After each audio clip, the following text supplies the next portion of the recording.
Hey everybody, Bridget Lynn Dolgoff in Consciousness of Economics and Urban Farm Project. And today I'm in the land of the happy willows with you-know-who. Yes, she's always with me. I can't shake her. She's always in the backdrop. Anyway, we have a creek going in the background. It's a temporary creek, and as soon as the bulk of the snow melt's gone, it'll be gone.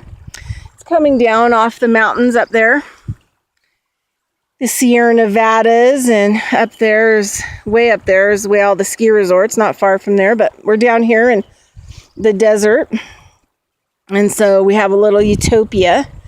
So I have to work on tinctures for my next class, and so I've been really putting a lot of thought into it. I've always worked with plants and trees, and insects at some capacity since I was a little girl.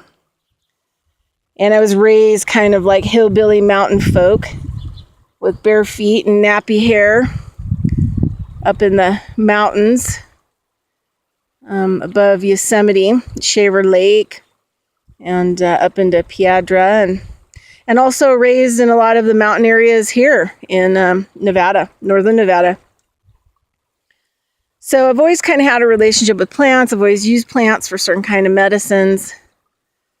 And I always wanted to take a herbal medicine course. So now that I'm taking it, it's really helped me to kind of have confidence and start being able to put things together.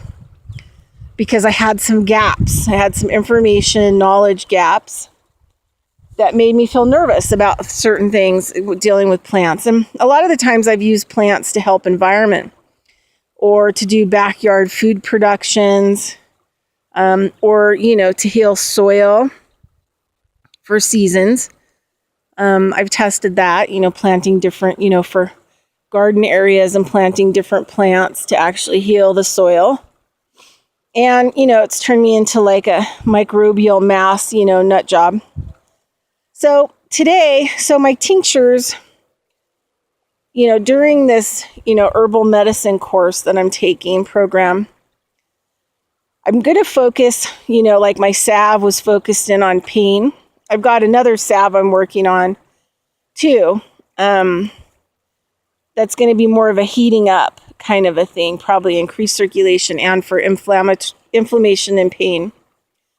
And then I've got the one that I made that's doing really good. People love it, even my people that have the worst kind of pain. And all my clients that I have that I work on all have chronic pain, and that chronic pain comes from, terminal or long-term illness, autoimmune system disease, knee replacements, hip replacements, back fusion, surgeries that have gone botch.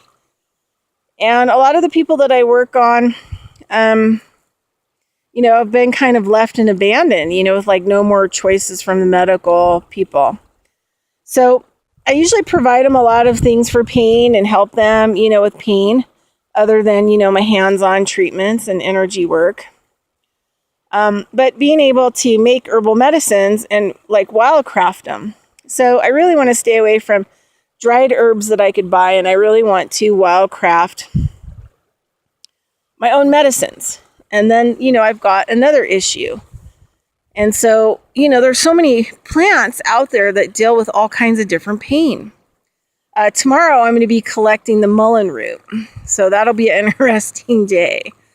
But today I'm going to be collecting willow for one of my tinctures. So my goal is to make 3 tinctures and then eventually be able to put them together. But because the St. John's wort is not going to be ready to be picked till the end of June, that one's going to be out till then.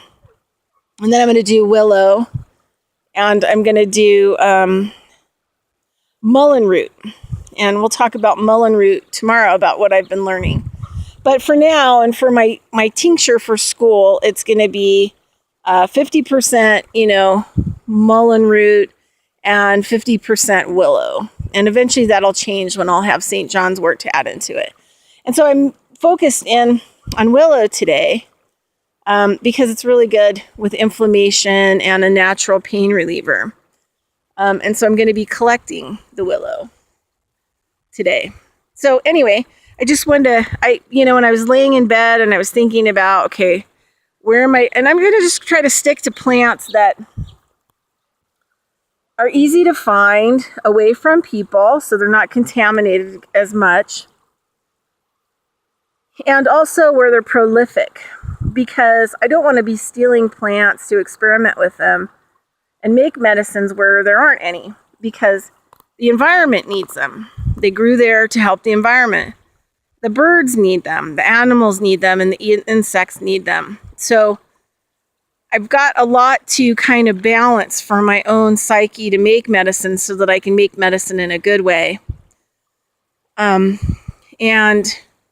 so that's kind of like how it's going down. So I'm using willow and as, one of my tinctures. So I'm going to harvest that today. And so when I was thinking about willow, this was the Happy Willow place. So I knew that I had to come here today and harvest it and get that tincture brewing. And then tomorrow's going to be my mullein brewing. And I'll show you some, happenings with that as we go along here. And so just really excited to be here. And there are a lot of plants that are prolific. I don't have to, wildcraft or harvest plants that there aren't very many of. Eventually, I'll collect seeds from them so that I can put them in areas where they could be utilized and grown out in the wild. So I can wildcraft my own wild medicines and also help nature and the habitat.